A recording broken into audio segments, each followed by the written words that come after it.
Сәлеметсіңдер ме оқушылар? Бүгінгі біздің тақырыбымыз санды енгізу және шығару. Біз бұл тақырыпта Pythonда санды енгізіп және оның мәнін шығаруды үйренеміз.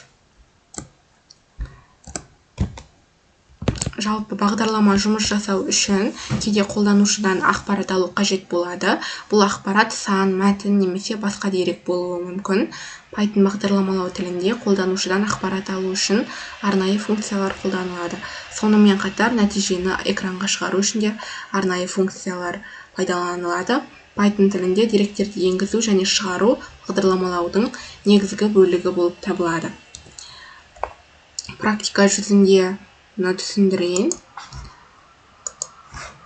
Ең алдымен жаңа файл ашып алайық.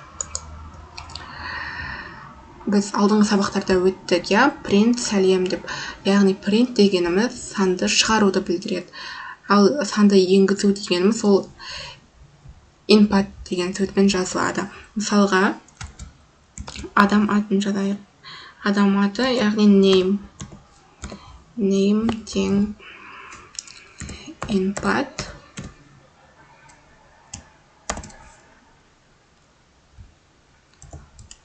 Тырнақша орысшамен жазайық. Қазақша әріптер жазылмайды.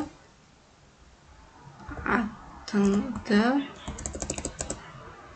есіміңді енгіздік.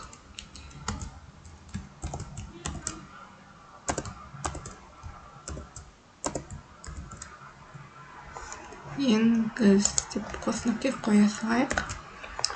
Осы кезде файлды сақтап алайын.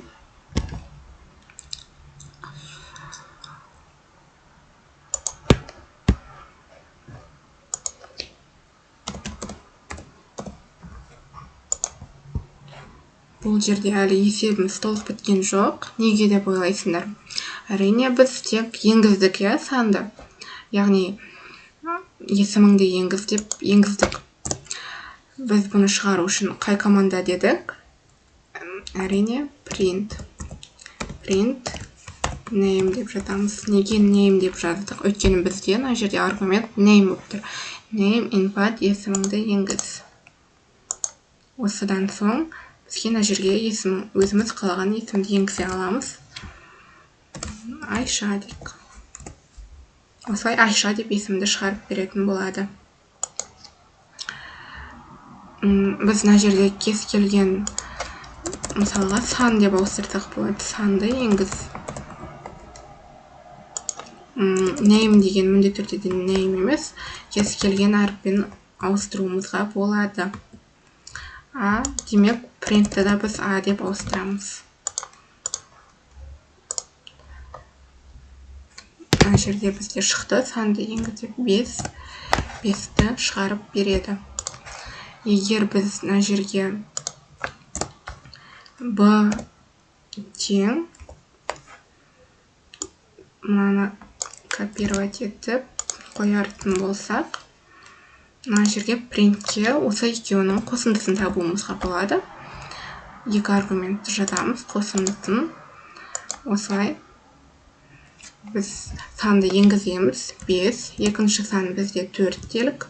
Осылай санды шығарып береді. Неге 54 деп шығарды деп ойлайсыңдар?